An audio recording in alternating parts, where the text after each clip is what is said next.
రాంపూర్ అనే గ్రామంలో మాణిక్ కుటుంబం ఉంటుంది. మాణిక్ యొక్క కుటుంబంలో అతని భార్య మోహిని, తర్వాత వాళ్ల పిల్లలైన మోంటీ, బంటీ ఇద్దరుంటారు. మాణిక్ది ఒక చిన్న కుటుంబం, కానీ సంతోషమైన కుటుంబం ఏం కాదు. ఎందుకంటే వాళ్ల దగ్గర ఎక్కువ డబ్బులు ఉండవు కాబట్టి. మాణిక్ చేస్తున్న కూలి పనిలో చాలా తక్కువ జీతమొచ్చేది. ఆ వచ్చే డబ్బులతో ఇంటిని గడపడం చాలా కష్టంగా ఉండేది. మాణిక్ పొద్దున్నే తన పని మీద బయటికెళ్తాడు. అప్పుడే అతన్ని ఆపి వాళ్ళిద్దరు పిల్లలు ఇలా అడుగుతారు. నానా, ఇవాళ మేము స్కూల్కి వెళ్ళాము. ఏమైంది నాన్న, ఇవాళ ఎందుకు స్కూల్కి వెళ్ళనంటున్నావు? మా దగ్గర మంచి బట్టలే లేవు నాన్న, మా బట్టలన్నీ చినిగిపోయినాయి. నాన్న, ఇవాళ నేను పనికి వెళ్తున్నా. మీకోసం కావాల్సిన వస్తువులన్నీ తీసుకొస్తానికి ప్రయత్నిస్తా. నాన్న, రోజు మీరు ఇట్టాగే అంటున్నారు, మాకు రోజంతా అవమానంగా ఉంది. సరే అయితే, సరే నువ్వు ఇప్పుడెళ్ళు, నేను వచ్చాక మాట్లాడతా. మాణిక్ చాలా బాధపడుతూ ఇంటి నుంచి బయటికెళ్తాడు. తర్వాత మోంటియు, బంటి స్కూలుకి వెళ్ళిపోతారు. మధ్యాహ్నంలో స్కూల్ అయిపోయిన తర్వాత మోంటీ, బంటి స్కూల్లో ఉన్న పిల్లలందరూ వాళ్ళిద్దరినీ గేలీ చేయడం మొదలుపెడుతూ ఉంటారు. సోను, మోను అనే ఇద్దరు అన్నా తమ్ముళ్ళు ఇద్దరు ఒక బర్ఫీని తింటూ ఉంటారు. ఆ బర్ఫీనే వేరే పిల్లలకు కూడా పంచుతూ ఉంటారు. తమ్ముడు, నాకు కూడా బర్ఫీ తినాలని అనిపిస్తుందిరా. సరేనా, మనం కూడా ఒకరోజు తిందాం బర్ఫీ. బర్ఫీ తినడానికి డబ్బులు కావాలి. మీరైతే ఆలోచించండిరా, మీ దగ్గర డబ్బులు లేవు కదా. మా నాన్నకి మంచి పని దొరికినప్పుడు మేము కూడా బర్ఫీ తింటాం తెలుసా. పేద పిల్లలు, మీ దగ్గరైతే డబ్బులు లేవు కదా, మరి ఎందుకు మళ్ళీ స్కూల్కి వస్తున్నారు? నేను మీ మిత్రులైనా మీరు మమ్మల్ని రోజు ఏడిపిస్తూనే ఉన్నారు. రే, నువ్వు మా ఫ్రెండ్ కాదులేరా. మోంటీ మరియు బంటి అక్కడి నుంచి బయలుదేరి వెళ్ళిపోతారు. ఇద్దరు చాలా బాధపడుతూ ఉంటారు. అందువల్ల వాళ్ళు ఇంటికి పోకుండా నేరుగా ఏదో ఒక అడవికి వెళ్ళిపోతారు. అప్పుడు వాళ్ళు ఏదో ఒక చెట్టు కింద కూర్చునుంటారు. అన్నయ్య, మనం ఇంకా ఎంతకాలం వరకు వెళ్తే అవమాన పడతా ఉండాలి? ఏం బాధపడకరా, నాన్నకి ఒక మంచి పనే దొరుకుద్ది చూడు, అప్పుడు మనకి బట్టలు తెస్తారు. ఓ అన్న, అగో అగో అటు చూడు, ఆ మనిషి గొడ్డలు తీసుకుని చెట్లను కొడతానికి వస్తుండు. ఎవరో ఒక అతను చేతిలో గొడ్డలి తీసుకుని చెట్లు నరకడానికి వస్తూ ఉంటాడు. నేను వాణ్ణి చెట్లు ఎరక్కొట్టనివ్వను. అవును, మనం ఆపాలి. వీళ్ళిలా మాట్లాడుతూ ఉండంగా ఆ చెట్లు కొట్టే అతను వీళ్ల దగ్గరికి వచ్చేస్తాడు. ఏ పిల్లలు, ఇక నుంచి పోండి, నేను ఈ చెట్టుని కొట్టబోతున్నాను. మేము ఇక్కడి నుంచి వెళ్ళము, మీరు ఈ చెట్టుని విరక్కొట్టకూడదు. మీరేమైతారా నన్ను చెట్లు కొట్టమని ఆపమంటానికి? నేను ఈ చెట్టుని విరక్కొట్టడానికి వచ్చాను, విరక్కొట్టే వెళ్తాను నేను ఇక్కడి నుండి. అలాగే మేము ఒకసారి చెప్పామంటే అంతే, నువ్వు ఈ చెట్టుని కొట్టరాదు. మీ ఇద్దరు ఒక పక్క వెళ్ళండి, లేదంటే మీ ఇద్దరిని. ఆ చెట్లు కొట్టే అతను వేరే ఇంకా ఏదో మాట్లాడే లోపే మోంటీ, బంటి ఇద్దరు అతన్ని కొట్టేస్తారు. ఆ చెట్లు కొట్టే అతను ఎలాగో అతని నుంచి తప్పించుకుంటూ వెళ్ళిపోతారు. అమ్మయ్య, ఇవాళ ఒక చెట్టు ప్రాణం కాపాడావు.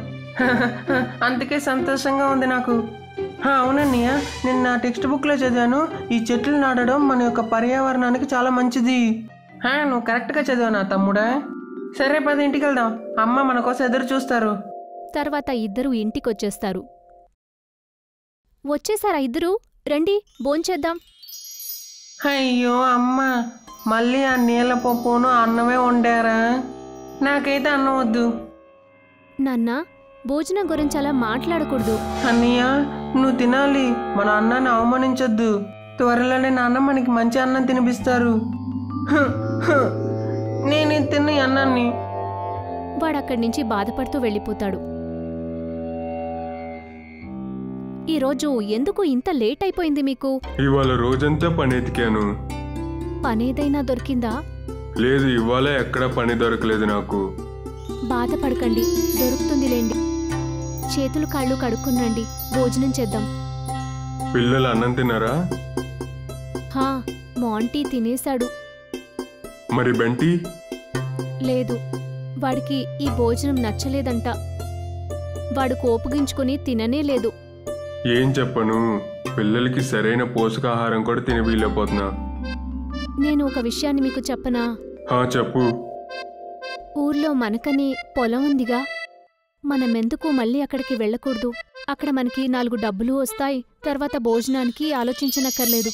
నీ ఆలోచన అయితే బాగుంది, కానీ నా దగ్గర ఇప్పుడు అంత డబ్బులు లేవు కదా. సావుకార్ గారి నుంచి డబ్బులు తీసుకోవచ్చుగా. మన పంట బాగా వచ్చిన తర్వాత వాళ్ళ డబ్బులు వాళ్ళకి తిరిగిచ్చేద్దామండి. సరే, అయితే తిరిగి వెళ్దాం గ్రామానికే. కొన్ని రోజుల తర్వాత వాళ్ళు మళ్ళీ గ్రామానికే వెళ్ళిపోతారు. నమస్తే సావుకార్ గారు. గ్రామానికి ఎలా ఉన్నావు? గ్రామానికి ఎప్పుడు వచ్చావు? అంటే అది సిటీలో మంచిగా అనిపించలేదండి, అందుకే ఇక్కడ వ్యవసాయం చేస్తాను. అయితే నీ భూమి బంజరు భూమి కదా. లేదండి, ఏదోటి చేయాల్సిందే. నాకు కొంచెం డబ్బు అప్పు కావాలి. డబ్బు అయితే ఇస్తాలే, కానీ ఒకటి గుర్తుపెట్టుకో, డబ్బులు మాత్రం తిరిగి సమయానికి ఇచ్చేయాలి. సమయం పెరిగే కొద్దీ వడ్డీ కూడా పెరుగుతుంది, గుర్తుపెట్టుకో. అరే, మీరు వాటిపై చింతించకండి, నేను మీకు సమయం లోపల డబ్బులు ఇచ్చేస్తా. మానిక్ రోజంతా కష్టపడుతూ ఉంటాడు. తర్వాత అతని కష్టం మీద ఆ ఎండిపోయిన భూమినంతా పచ్చపసరుగా మార్చేస్తాడు. అక్కడ అతను వేసిన పంట చాలా బాగా వస్తుంది. కానీ దేవుడు ఇంకేదో ఆలోచించినట్టున్నాడు. ఒక రాత్రి భయంకరమైన మెరుపొస్తుంది. అతను వేసిన పంటంతా పాడవుతుంది. అయ్యో దేవుడా, నువ్వేం చేసేసావు నాయనా? ఇప్పుడు మేమేం చేయగలుగుతాం? మేమేం తినాలి చెప్పు?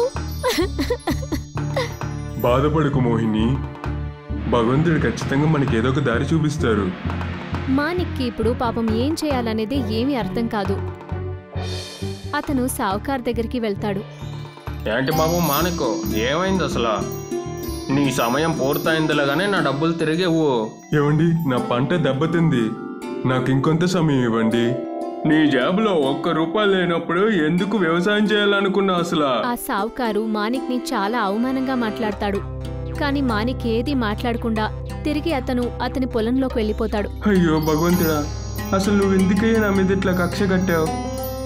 అప్పుడే అతని చూపు ఆ పొలంలో ఉన్న ఒక చెట్టు మీద పడుతుంది. అతను ఆ చెట్టు దగ్గరికెళ్ళి చూసినప్పుడు అతనికి చాలా ఆశ్చర్యంగా ఉంటుంది. మానిక్ ఇంటికి తిరిగి వస్తాడు.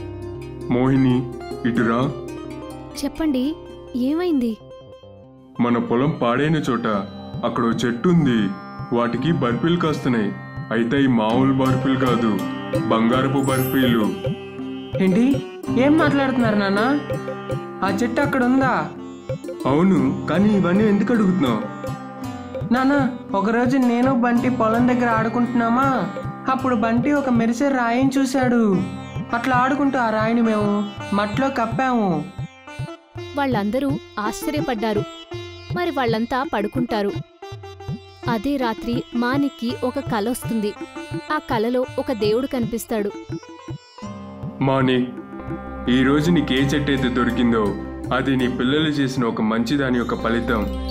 ఆ పిల్లలు ఇప్పటికీ చెట్ల పుట్లకి సహాయం చేస్తున్నారు. ఆ చెట్లోంచి బర్ఫీ వస్తానే ఉంటుంది, ఎందుకంటే నీ యొక్క చిన్న కొడుక్కి అదంటే చాలా ఇష్టం గనక. మానిక్ మేల్కుంటాడు. తర్వాత ఆ కల గురించి మోహినితో చెప్తాడు. ఇద్దరు చాలా సంతోషపడతారు.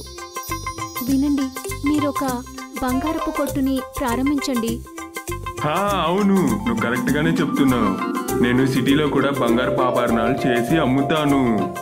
వాటి డబ్బులతోనే నేను సౌకర్య యొక్క అప్పు వడ్డీని తీర్చేస్తా. ఇప్పుడు వాళ్ళ కష్టాలన్నీ తీరిపోతాయి. వాళ్ళిప్పుడు చాలా సంతోషంగా ఉంటారు. బంటి కూడా ఇప్పుడు చాలా సంతోషంగా ఉన్నాడు. ఎందుకంటే వాడికి నచ్చిన ఆహారం ఇప్పుడు దొరుకుతుంది. వాడికి నచ్చిన బర్ఫీని రోజూ తింటూ ఉంటాడు.